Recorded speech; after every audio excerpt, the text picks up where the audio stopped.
यहां दर्शन करिए, गोस्वामी जी ये नहीं बोल रहे हैं कि सबसे अंत में हनुमान जी ने प्रणाम किया, ये नहीं बोला।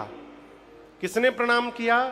पाछे पवन तनय सिरु, ये नहीं कहा कि श्री हनुमान जी ने प्रणाम किया। किसने प्रणाम किया? पवन पुत्र ने प्रणाम किया। किसने प्रणाम किया? अब यहां गोस्वामी जी पवन पुत्र ही नाम क्यों लिख रहे हैं? रामदूत भी लिख सकते थे, हनुमान भी लिख सकते थे, कपि भी लिख सकते थे। जब हम लोग पहले गर्मी की छुट्टी में गांव जाते थे सरकार, तो साइकिल चलाते थे। आप में से जो साइकिल चलाए होंगे पहले कैंची चलाते हैं, क्योंकि पूरा पांव पैडल तक पहुंचता नहीं था, तो उसके साइकिल के ट्रायंगल में से एक पांव भीतर डाल करके और उसका सीट पकड़ के ऐसे यहां दबाकर और एक हैंडल पकड़ के उसको चलाते थे, कैंची। और जब पैडल पर पांव जाने लगे तो चढ़ के और फिर चलाते थे। तो जब नहर पर साइकिल चलाते थे ना गांव के, और सामने से यदि हवा आ जाए तो बड़ा कष्ट होता था, और वही हवा यदि पीछे से आ जाए तो बड़ा आनंद होता था। पैडल मारना भी नहीं पड़ता था, साइकिल दौड़े भागी जाती थी। आज भी आप अमेरिका यदि जाइए ना, तो अमेरिका जाने में भारत से यदि 15 घंटा लगता है तो आने में 14 घंटा ही लगता है।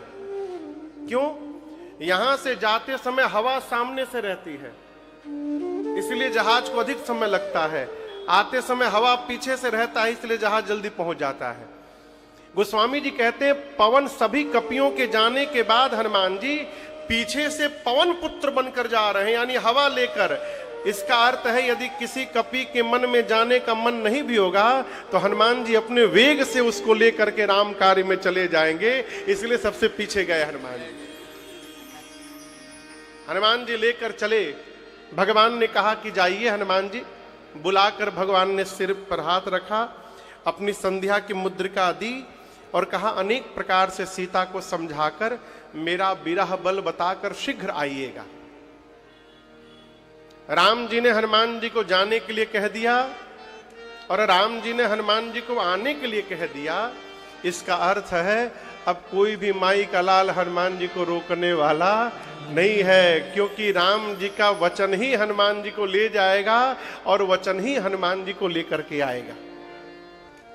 ये कथा कहती है कोई भी कार्य करने जाइए, घर में श्रेष्ठ का आशीर्वाद लेकर के जाइए। जब श्रेष्ठ का आशीर्वाद आपके साथ होगा तो आप अपने जीवन में असंभव को भी संभव करने की शक्ति प्राप्त कर लेते हैं, कुछ भी कर सकते हैं आप। हनुमान जी चले कपियों को लेकर। स्वयं प्रभा मिली एक गुफा में। स्वयं प्रभा जी ने अपने तपस्या के बल से सभी कपियों को समुद्र के किनारे भेज दिया, जहां रामेश्वरम है आज। वहां जटायु जी के भाई संपाति जी मिले। क्या नाम है उनका?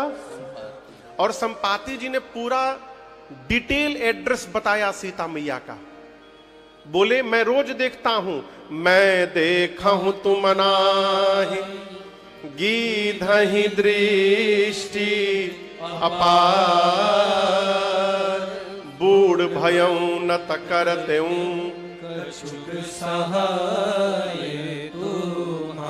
संपाति बोले मैं देख रहा हूं समुद्र में 100 योजन दूर त्रिकूट पर्वत पर लंका नगरी है, जहां अशोक वाटिका में एक अशोक के वृक्ष के नीचे, वहां पर देखिए सीता जी बैठी है, मुझे दिखाई दे रही हैं। सारे कपि नाचने लगे, पता मिल गया सीता मैया का। बोले जामवंत जी और सहायता करिए। संपाति जी बोले और नहीं करूंगा। क्यों नहीं करेंगे? बोले बूढ़ा हो गया हूं, शरीर में पहले के समान बल नहीं है, नहीं तो आपकी सहायता अवश्य करता। एक कार्य कर सकता हूं, आप सभी कपियों में से कौन वहां जाएगा ये बता सकता हूं। जामवंत जी बोले कौन जाएगा? संपाति बोले एक छलांग लगाकर, छलांग समझते हैं ना, बंदर जो छलांग लगाते हैं, बोले एक छलांग लगाकर जो 100 योजन की दूरी तय करने की शक्ति रखता हो। कितनी दूरी? 100 यहां से 1200 किलोमीटर की दूरी पर कौन सा शहर होगा? दिल्ली ना, दिल्ली ज्यादा होगा। क्या भैया? 1400? दिल्ली 1400 तो 200 और घटा दीजिए पहले। जयपुर, जयपुर, हाँ जयपुर मान लीजिए। अब कौन जानना, नापना थोड़ी है, मान लीजिए जयपुर। हाँ, 1 योजन में 12 किलोमीटर तो 100 योजन में। संपाति बोले द्वारिकाधीश मंदिर प्रांगण से छलांग लगावे और जयपुर के गोविंद देव जी के प्रांगण में जाके उतरे। इतनी लंबी जो छलांग लगा सकता है 100 योजन की, वही राम जी का कार्य करेगा। विनोद जी, संपाति जी बोल के चले गए। अब उनके जाने के बाद ये जो बानर है, नल, नील, अंगद, ये सब आपस में बैठे और कहने लगे कौन जाएगा हो, इतनी दूर छलांग कौन मारेगा 100 योजन की, इम्पॉसिबल है। एक कपि बोला अरे कम रहता तो हम ट्राई भी कर सकते थे, हम तो एक बार 20 योजन मार दिए थे। कितनी छलांग? 20 योजन। दूसरा कपि बोला तुम क्या मारे हो, 30 मार के मैं बैठा हूं यहां पर, 30 योजन। एक कपि बोला तुम 30, हमारे सामने तुम दोनों बहस रहे हो। जामोन जी 50 योजन लिखिए, 50 योजन जा सकता हूं, एक छलांग में 50 योजन। जामोन जी देखिए सब तो धीरे धीरे बढ़ने लगे, बोले 20 से 30, 30 से 50। जैसे कपि ने कहा 50 योजन, जामोन जी बोले बजाइए इनके लिए ताली, आप लोग बजाइए ताली, 50% कवर कर लिए 50 योजन। और कोई कपि बैठा यहां आगे जाने वाला। एक कपि बोला जामोन जी मैं पूरा हिम्मत बांध लूंगा तो 70 योजन चला जाऊंगा, 70 योजन। बोले शाबाश, डबल ताली मारिए इनके लिए। 70 योजन हिम्मत बांधिए। और कोई वीर बैठा है, आप जा सकते हैं। कौन जाएगा 100 योजन? 70 के आगे कौन जा सकता है? एक कपि पूरा हिम्मत बांध रहा है। जामोन जी बोले जल्दी बोलो कितना लिखे तुम्हारे नाम के आगे। पूरा हिम्मत बांध कर बोला 90 योजन चला जाऊंगा, 90 योजन। जामोन जी बोले लगातार ताली बजाइए इनके लिए, लगातार। क्या बात, बहुत सुंदर। बस पहुंचने वाले हो, एक बार और हिम्मत बांधो, 90 के बाद 100 योजन। कौन जाएगा? अब जितने बानर थे सब 90 योजन वाले का मुंह देख रहे थे। एक ने पूछा सही में जाओगे कि बस फेंक दिए हो? 90 योजन सोचे हो कभी? अब 90 के आगे कोई सांस नहीं ले रहा है। जामोन जी हिम्मत बढ़ा रहे हैं, वीर तुम बढ़े चलो, धीर तुम बढ़े चलो, सामने पहाड़ हो तो सिंह सी दहाड़ हो। बताइए कौन जाएगा 100 योजन? कोई सांस न ले। 90 योजन वाला बार बार कहे हम जाएं, हम जाएं। जामोन जी उसका हाथ पकड़ के बैठे, कहीं उड़ न जाए। बोले कहां जाओगे? 90 नहीं 99 योजन भी जाओगे तो पानी में डूब के मरी जाओगे। कितना जाना है? जामोन जी को क्रोध आ गया। बोले अपने आप को तुम लोग युवान कहते हो, शर्म नहीं आती युवा कहने में? मैं बूढ़ा हो गया हूं, शरीर में बल नहीं है मेरे। जब मैं युवावस्था में था उस समय भगवान बलि को बांधने के लिए त्रिविक्रम रूप धारण किए थे। उस स्वरूप की मैंने 2 घड़ी में 7 परिक्रमा मारी थी। तब मेरी युवावस्था थी। आज मेरी जवानी रहती तो मैं बताता 100 योजन किसे कहा जाता है। जब जवानी को ललकार दिया ना, अंगद को जोश आ गया। अंगद बोले लिखिए लिखिए, मेरे नाम के आगे 100 योजन लिखिए, लिखिए मैं जाऊंगा 100 योजन जाऊंगा। हाँ बजाइए, जोर से ताली बजाइए इनके लिए, 100 योजन। जामोन जी बोले लेकिन आप प्रसन्न क्यों नहीं अंगद जी? 100 योजन जाएंगे तो आनंद का विषय है। बोले अंगद की जा तो सकता हूं,